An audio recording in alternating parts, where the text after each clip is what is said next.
Hello बच्चों, आप सभी को वेलकम है। आप सबका अपना परिवार तेज स्टडी पर, तेज स्टडी बाय प्रतिज्ञा परिवार के यूट्यूब चैनल पर आप सभी को बहुत आप सभी को स्वागत है यहाँ पे।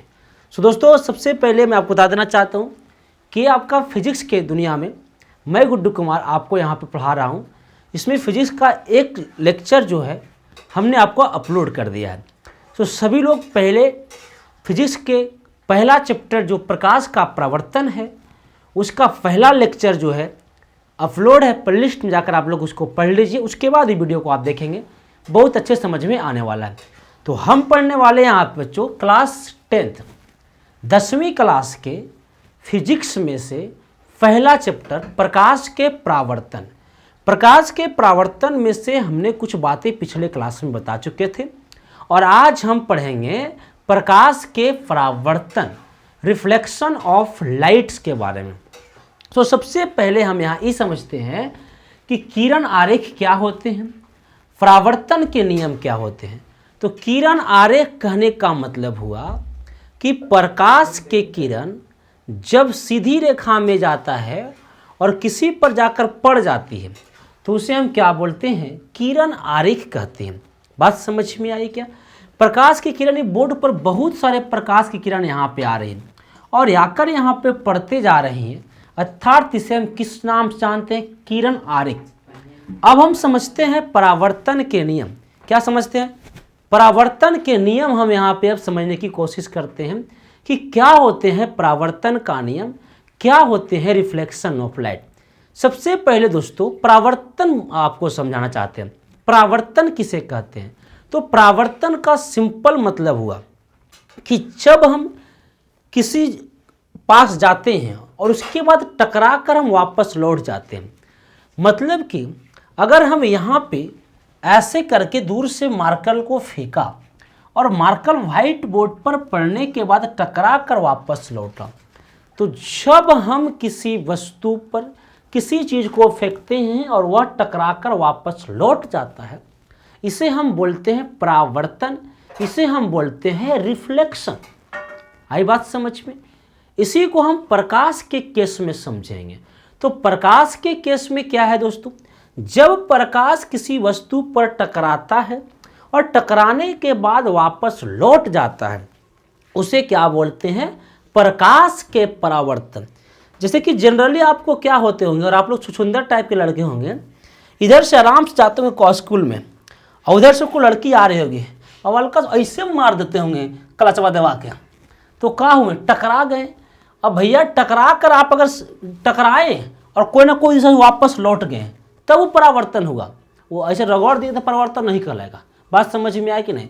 तो अब याद रखना है 2-3 बातें। एक बातें हम पारदर्शी पढ़ाए थे पिछले लेक्चर में, एक हम आपको अपारदर्शी पढ़ाए थे और एक हम आपको पारभासी पढ़ाए थे। पारदर्शी, अपारदर्शी और पारभासी। पारदर्शी मतलब ये हुआ कि प्रकाश आर पार हो जाए। प्रकाश, अरे बंद करो ना जी। प्रकाश आर पार हो जाए। जब प्रकाश किसी वस्तु पे आर पार हो जाता है उसे हम बोलते हैं पारदर्शी। कांच की बात करते तो कांच में प्रकाश क्या हो जाता है, आर पार हो जाते हैं, पारदर्शी कहलाएंगे। और जिसमें प्रकाश आर पार ना हो, इस पार से उस पार ना जाए, उसे हम क्या बोलेंगे, अपारदर्शी। तो हमें है टकरा कर लौटना, तो क्या पारदर्शी में टकराएगा और लौटेगा? ना टकराएगा लौटेगा जी, नहीं टकराएगा। तो यहाँ पे पारदर्शी नहीं होगा और ना ही पारभासी होगा। तो यहाँ पे ऐसे केस में क्या होंगे, अपारदर्शी होंगे। जब वस्तु टकराया और टकरा कर वापस लौट गया उसे हम क्या बोलते हैं, अपारदर्शी।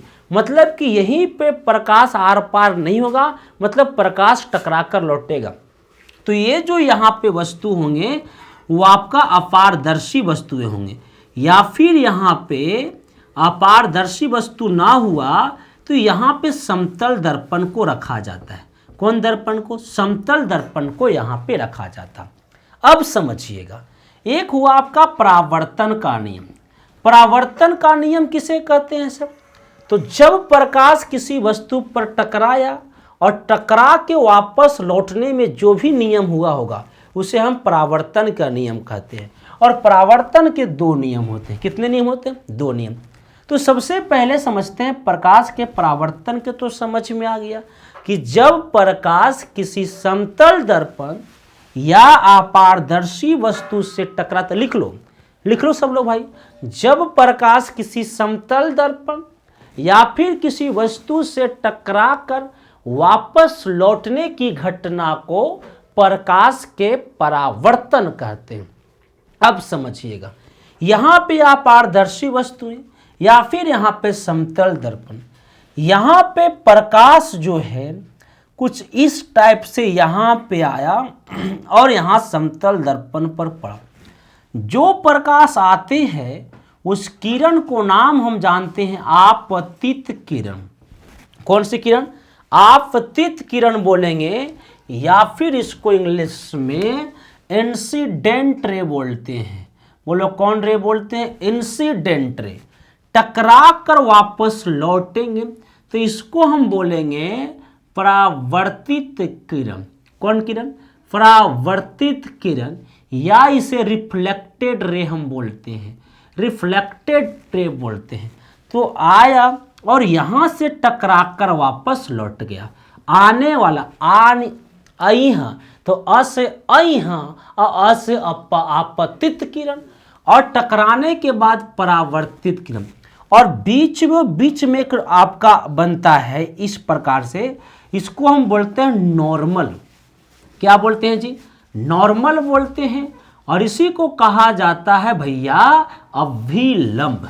क्या बोलेंगे? अभिलंब, या इसे हम नॉर्मल के नाम से जाना जाता है। तो ये आपतित किरण टकरा कर लौटा परावर्तित, बीच में क्या हो गया? अभिलंब। और जहां पे तीनों काम हो रहा है, आपतित, परावर्तित और अभिलंब, उस पॉइंट को हम बोलते हैं आपतन बिंदु, या इसे इंग्लिश में पॉइंट ऑफ इंसिडेंस कहा जाता है। आपके बुक में बच्चों कुछ नाम दे दिया होगा, ए ओ बी, कुछ इस टाइप से, उतना आपको माथा नहीं लगा। सिंपल वे में समझो, वो जुटमोट का इक्वेशन दिया होता था कि वो कंफ्यूज करे, उतनी बड़ी चीज़ ये है नहीं। तो यहाँ पे आपतन बिंदु, यहाँ की अगर बात करते हैं तो आपको नहीं लग रहा यहाँ कौन बन रही है? एक एंगल टाइप के कुछ बन रहा है। इस एंगल को बोलते हैं आपतन कोण। बोलो कौन सी कोण बोलते हैं? आपतन कोण बोलते हैं। इंग्लिश में एंगल ऑफ इंसिडेंस कहा जाता है ना, एंगल ऑफ आपका। तो ये आपका आपतन कोण हो गया। यहाँ एक कोण बनेगा, इस कोण को कहा जाएगा बच्चों परावर्तन कोण। कौन सा कोण बोलेंगे? परावर्तन कोण बोलेंगे। एंगल ऑफ रिफ्लेक्शन कहेंगे इसको, एंगल ऑफ इंसिडेंट कहिए, एंगल ऑफ रिफ्लेक्शन कहिए। इन्हें शॉर्ट में आई से हम डिनोट करते हैं, इन्हें शॉर्ट में हम आर से डिनोट करते हैं। आपतन कोण को आई और परावर्तन कोण को हम सिंपल वेव में आर कहा जाता है।